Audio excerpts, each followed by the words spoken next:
Welcome to FM Corner.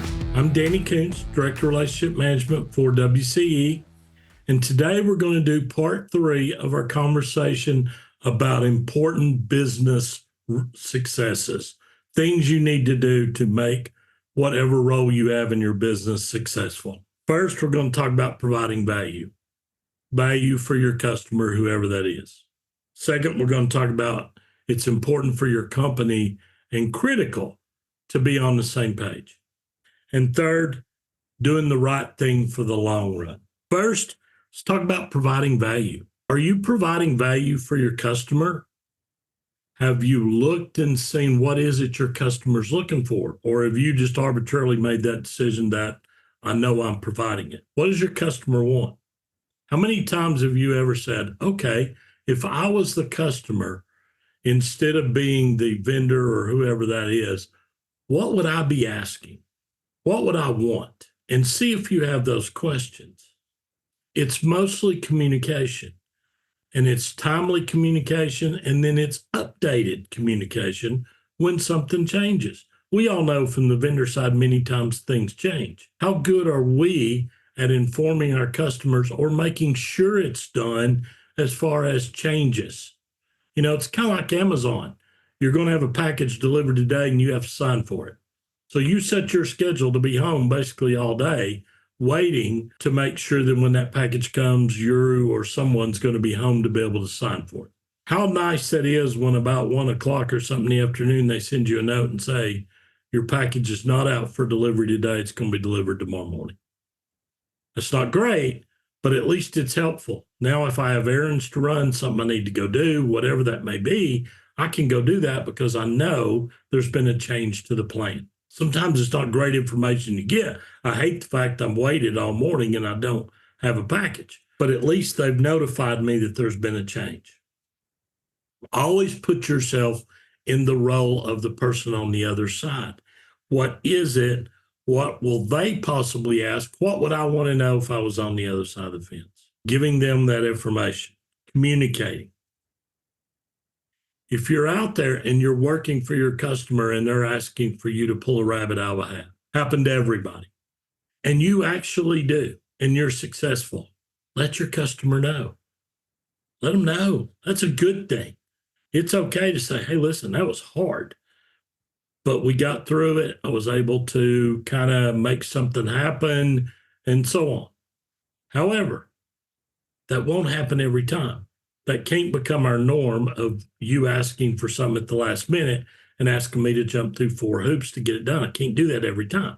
Today I was lucky and we had success. So celebrate that success, but also speak to the fact that it won't be a reoccurring thing. You cannot do that every time. The other important part is do what you say when you say it's going to get done. Again, you've heard me a million times. Don't overpromise and then underdeliver. Whatever you tell them, make sure it happens. And if for any reason on earth you cannot deliver what you said, immediately let them know and let them know why. You have to tell them. Don't wait for them to call you and then say, well, I was just getting ready to tell you or whatever. You got to be ahead of it.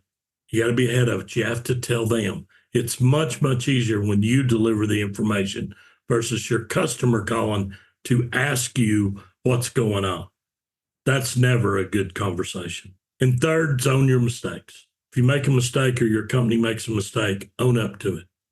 Own it. Don't sugarcoat it. Don't talk around it. Own it. And the second part of owning it is let them know what your plan is to fix it as you move forward. Just own it and then tell them what you're going to do about it as you go forward. Second item is everybody on the same page. Usually that comes from the top down. What are we trying to do as a company? This is what we're trying to do. And it's a phrase, it's a sentence, it's values, whatever that may be. This is what we're about. And everything that we try to do every day points to those reasons. Then make sure that gets passed down through the group. And everything that's done ties back to what is our value, what are our reasons for why we're in business, or what do we stand for? Everything ties back to that. From the top all the way down, so that everybody understands what that mission is. Something simple, but hard to attain. And everybody works toward that every day.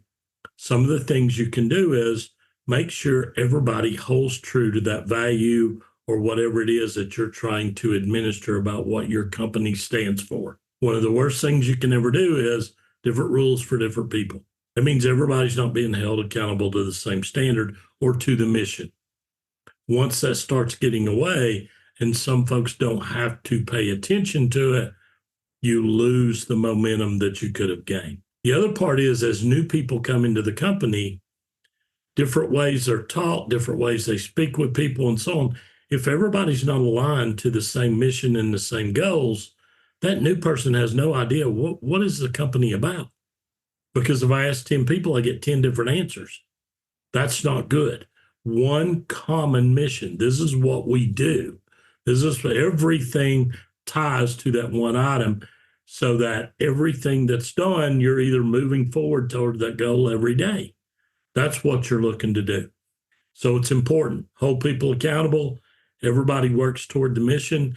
And when a new person comes in, it's very clear what the company is about, so that whoever they speak with and talk to, it all ties to that very same mission. And then the third thing is talk to people about the why decisions are made, because it's tying back to the goal.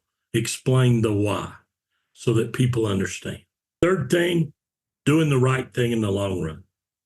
There are many times in the course of being a facility manager, you have to make short-term decisions.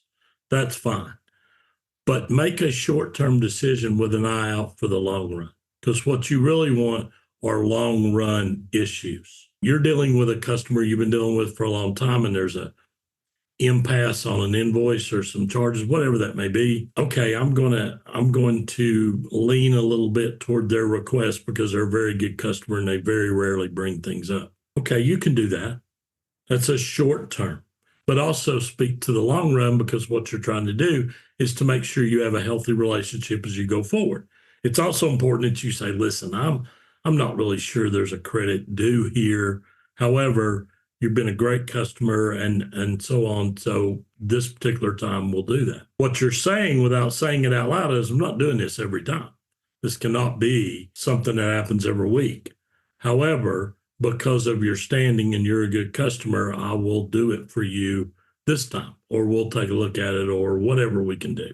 So look at that and make that decision. Sometimes your short-term decision doesn't help you long-term. I can remember an instance years ago at Ruby Tuesday, 2 days before the Daytona 500, with a restaurant directly across the street, had a fryer go down. How much to fix it?